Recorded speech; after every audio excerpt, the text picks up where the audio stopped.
Welcome to this very special edition of the KJ Masterclass Live, the show which ensures that you profit from your time spent here with experts, either through their insights, information, or simply learning from them.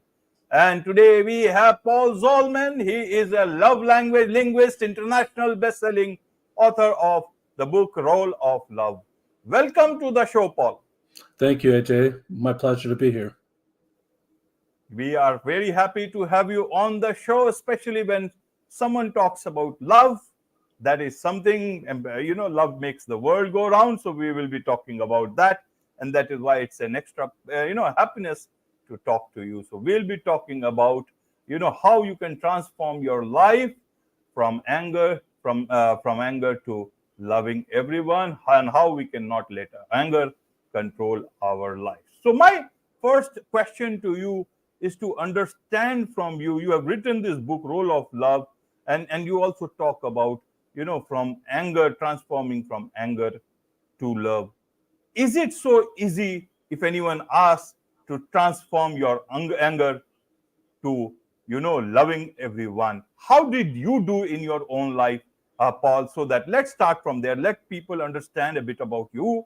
And then in that backdrop, we'll understand how you did it for yourself, and how others can do it. Perfect, AJ. Thank you very much.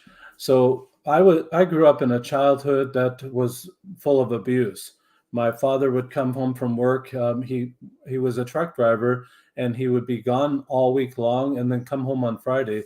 One good thing I remember about him is that every Friday when he came home, he would date my mother.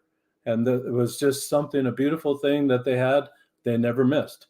But it was always at the Maverick Bar, and it was always with drinking. They were always, and then they'd say, well, how was your week? How was your week? And they'd tell each other how the week went. Well, AJ, I'm number 10 of 11 children. And so I imagine my mother starting at the very top of the oldest children.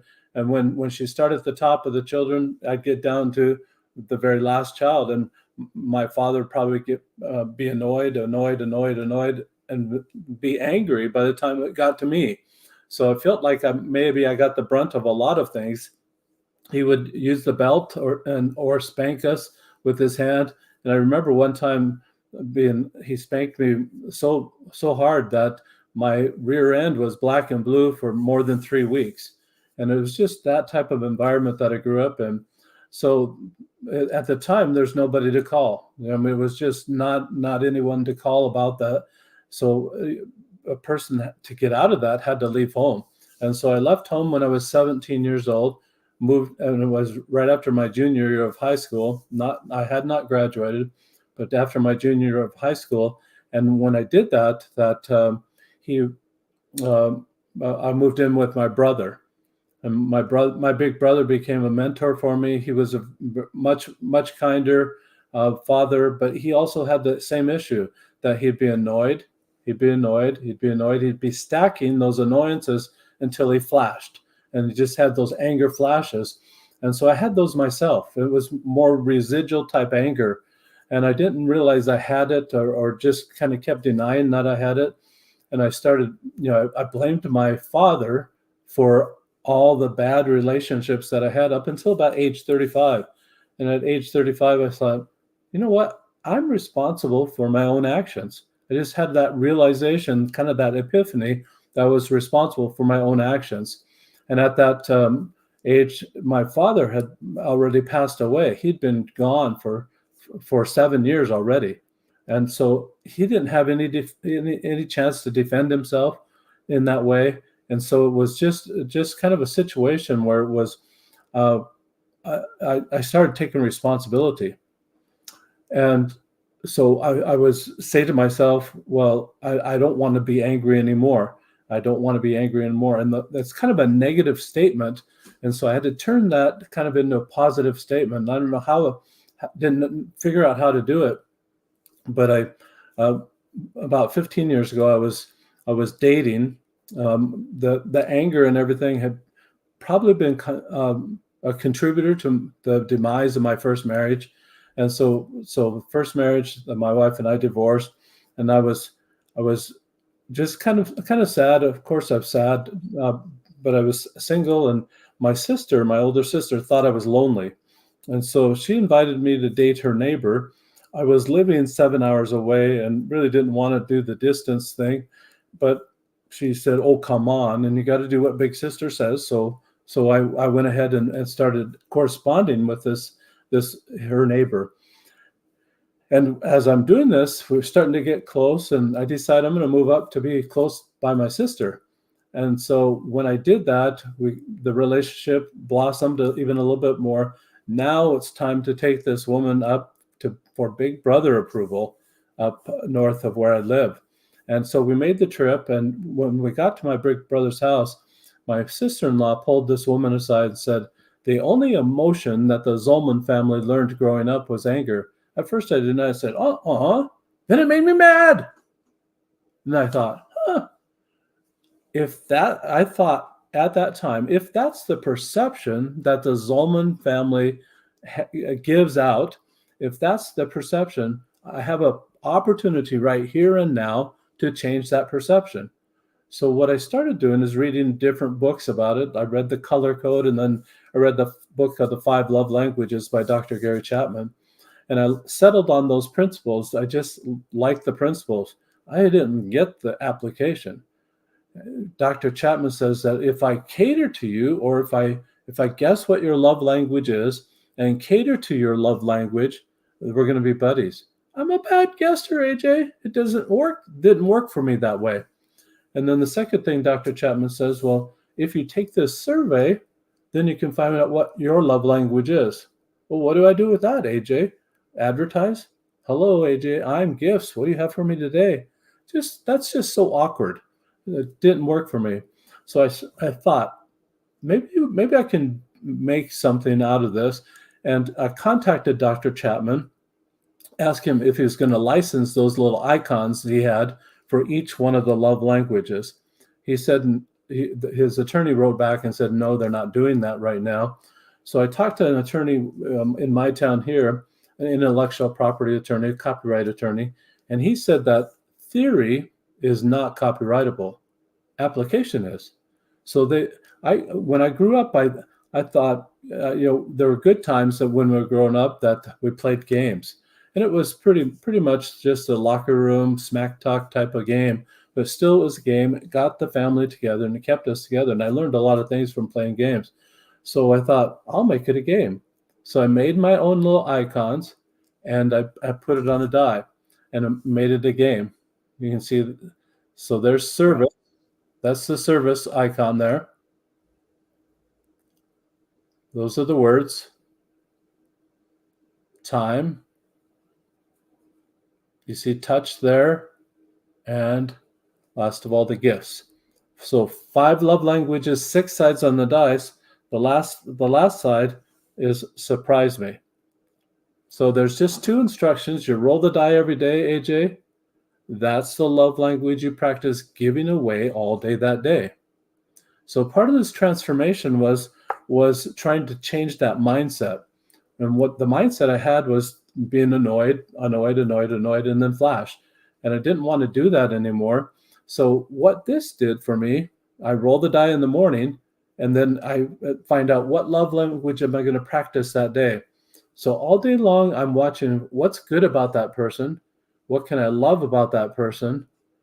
And I kept so busy doing that from the different people that I meet, and even within the family, the different people I meet, I'm watching for what's right about that person. What can I say that would be uplifting to that person in that genre of what the love language that I rolled that day. By doing that, I never went back. I stopped being annoyed at what people did. And I started realizing what I had control over versus what I didn't have any control over. I really don't have any control over how people act or what they choose to do. Nothing. And that applies to love too. I can't really bid love to come my way, but I can send it out. So I thought this transformation is to just do what's in your lane, what you have control over. You can send love out without any expectation of it coming back, and then watch when it does come back, you'll have the ability to respond. So over a 30-day period of rolling the die and sending love out, I was able to learn all 5 love languages so that I could tell you what the love languages were, but not only tell you what the love language were, what the love language was, but be able to see it and understand when it came my way and respond appropriately. And when I did that, no more anger. 30 days is all it took. Right, right, Paul. So how does one, take away that information, that knowledge from you and imbibe in their own life? Nobody likes anger, and anybody who is facing anger issues, having these anger issues, would certainly like to find a easy way to, or much more simple way to, solve this problem. So how can they do that through your love language? Well, I think that the biggest thing, AJ, is that we just need to find a substitute or find a behavior substitute, and unknowingly, that's kind of what I did. When I'm rolling the die, was focusing on love, and while I'm focusing on love, I couldn't turn it back over here and focus on that anger anymore. It just kind of dropped away. It didn't happen anymore. I didn't have any desire to do it. I was focusing on trying to help people have a better day. When you're on one of the different love languages, in fact, today I rolled service. That's what I rolled today. So while you're sending service out, like you're going to wash somebody's car, you're going to do the dishes, you're going to take out the trash, you're going to do things for people that might light them up. So when they light up, when their eyes go big and they get really happy, you're lighting them up. You're making their day, and you get paid. You get paid kind of an emotional payment when you're lighting somebody else up, when you're making them have a better day. And so you're not expecting any payment, but you're watching for them to light up. You're trying to help them have a better day, and by doing that, it's the satisfaction comes. And and a lot of people don't do anything unless they get paid these days, and it's unfortunate that way. But you're sending it out without any expectation that you're going to get any payment. But it's one of those things of like the law of the harvest. You plant a seed, it's going to grow. And if it's a good seed, it'll grow. These are good seeds that you're sending out, and good things will happen. These will grow. It'll grow and mature and just make your day a lot happier, make other people's day a lot happier. When their day is going good, guess what? They're going to pass that on to other people, and other people will have a better day too. That's what we need. We need more peace in the world. Absolutely, absolutely. So how can one, this is more when we talk about love language, people generally relate it with a romantic sort. But in a say in cases of children, we hear about so much of violence and bullying and all that stuff in schools now, and it's a global thing. A lot of places, we are beset with this problem, and in workplaces there is so much of toxicity, so many other issues, internal strife. You are smiling at the person, but that's all. Several times, it's all about plastic smiles. How do you bring this love language understanding and use this into the workplace, use it in schools, so that uh, as you said, it will be a better place everywhere? Yeah, thank you. That's a great question, and I'm working with some schools right now, and I've found that at least where I live, that the K through sixth grade, they stay in the same classroom still. They're not changing the classes or going to specialty classes or anything like that in K through six, so up to sixth grade. And what I found is that if they'll roll the die first thing in the morning, whatever they roll, they're watching. The teacher, it takes 2 seconds to roll the die, and the teacher as they're rolling the die will explain for maybe another 20 seconds or 30 seconds, explain, class, this is what we're watching for. These are the type of opportunities to love that we're watching for today.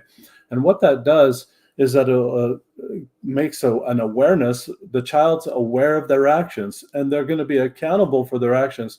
They don't have to wait until, like me, I was 35 years old before I realized, oh, I'm responsible for my own actions, my own relationships. Whatever I do or whatever I send out makes me responsible. These children will learn quickly, right in the primary school stage, that they're responsible for their own actions. At the end of the day, what you want them to do is to record in a journal what they rolled, what opportunities they saw to love in that way, and then what they did about those opportunities. So it's almost like a report time at the end of the day. The schools around here, the last 10 to 15 minutes of the day, and maybe it's the same where you're at, AJ, but the schools around here, the last 10 to 15 minutes of the day is just non-productive time. The kids Right, have right. the kids have been there all day. They're anxious. They know the bell's going to ring. They know the teacher. If you get in trouble, they know the teacher's not going to want to stay after school with that child to administer the punishment or the detention or whatever it is. So they could act up at that time of day. Instead, let's take that non-productive time, have them write in the journal, and then they have to report on what they did that day, what opportunities they saw to love in that way that day. So it's a take action and then report on that action. Take action, report on that action. And by doing that, we're training the children to tamp down a lot of that misbehavior, but watch for opportunities for good behavior. So that's kind of what the whole program would be. The same would work in a workplace, that as you meet in the morning for work, everybody rolls the die. They can report at the end of the day what they did about that within the love place or within the workplace. This is not about romantic love, as you had indicated. It's about just doing the decent thing, being kind in your words, in your actions, in everything that you're doing. You're trying to be kind, trying to help people have a better day. And if people had that in mind, it's like the pay it forward movement, that somebody pays for your meal in a fast food restaurant, and if you're in the line and they say, pay for that guy back there, I'm paying for whatever he's getting. And you can do that, and it's just pass it on in that way. When I was younger, though, in school, they had the opposite. They would slug you in the shoulder, and then they say, pass it on. And if you didn't pass it on, they'd slug you 2 or 3 more times just because you didn't pass it on. So but it's a good thing that you're passing on, and that it's just going to make the world and the workplace and the school all a better place. Right, right. Tell us how this idea of your book, Role of Love, come into your mind, and how did you plan to execute it? That's a really good question, AJ, and you'll be interested to know that the book idea came to me just in March of last year. So I've had the die since and copyright on the die and everything since about 2017 is when I got the copyright on the die. So the book idea, I was visiting with a mental health therapist in the area just to show them the die and show them the things that I'd done. And he said he thought it was too complicated for me to explain it in one little visit. Of all the things that we just talked about today, that it took too long for me to tell how to work the die. And so he said, you ought to write a book about it and make more of an update of what Dr. Chapman had set out in 1992. So it's 31 years old, the book, The 5 Love Languages. And so this is really a different tact. Instead of loving just your significant other, you're loving everyone.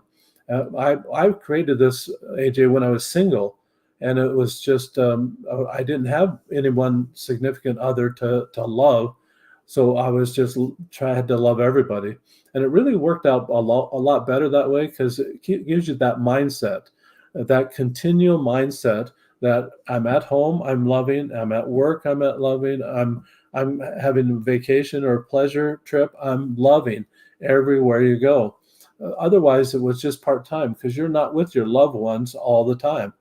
You're just with them a short amount of time. What if you forget to love at work? What if you forget to love when you're on vacation because your loved ones are maybe not with you at that time? So this makes it more consistent, more constant in that way. And it's just the the the mental health therapist that I got the idea from. He said you really need to write the book, and so with his encouragement, I was able to put my ideas together. Actually, wrote the book within 6 weeks. It didn't take me very long. I had it all in me anyway. I took and just found a way to organize it, and then it took more time to edit, more time to design the cover, and took a lot more time to do that than it took to write the book itself. And so that's where the encouragement came from a mental health therapist.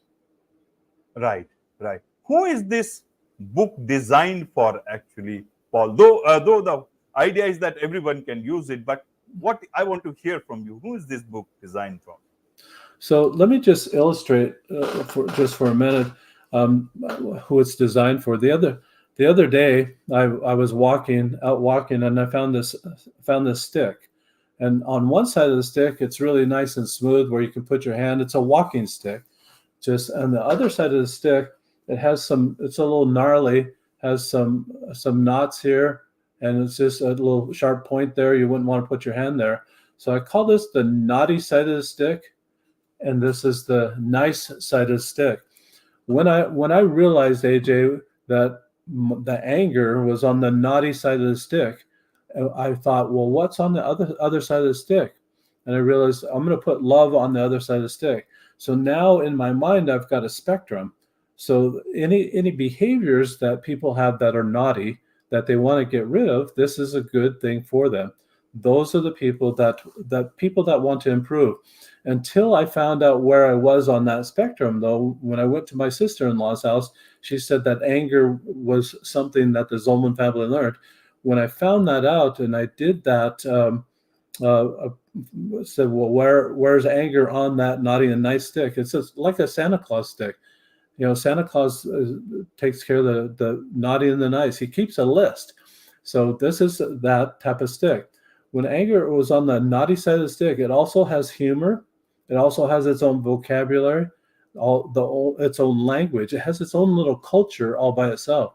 I did not want to continue with that culture, and I wanted to change that culture. So I needed to learn the languages of love, and I needed to learn the humor of love, the soft humor, that kind humor that people laugh at, and it's not directed toward them. Just all those things they had to learn. So anybody on that spectrum from anger to love, anybody could use this. If they're closer to the love side of it and they want to improve just 1%, they can use this type of thing. I was obviously on the anger side of the stick. I had a long way to go, and I still have a long way to go, but I've just been able to recognize where I'm at. You got 3 choices. When you find out, do your self-actualization, find out exactly where am I on the spectrum, you can then make it one of 3 choices. You can stay where you're at, and in my case, I was blaming everybody else. When you blame people for your actions, you don't have to change because it's their fault. You don't have to do anything. So that's staying put. You can go to the left, go more toward anger, or you could go more toward love. And I chose to go more toward love. So it's those type of people that are ready to make some changes in their life. They're not satisfied with where they're at in their life.